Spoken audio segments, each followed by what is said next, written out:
How to mirror your Android screen to a Windows PC. This tutorial shows you how to view and control your phone screen directly from your computer.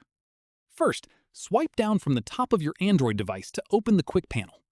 From there, long press the Link to Windows tile to open its settings. After that, make sure your phone is already linked and connected to your PC. If it's not, make sure both devices are on and the connection is active. At this point, tap Mirror My Phone on the screen to start the mirroring process. Following this, follow the on-screen prompts that appear to complete the setup. From here, if a permission prompt appears on your PC asking you to allow the connection, click Accept to approve it. After that, your phone screen will appear on your PC, and you can view everything happening on your phone in real time directly from your computer. Finally, from the Phone Link app on your PC, you can interact with your phone screen using your mouse and keyboard, making it easy to manage your phone without picking it up.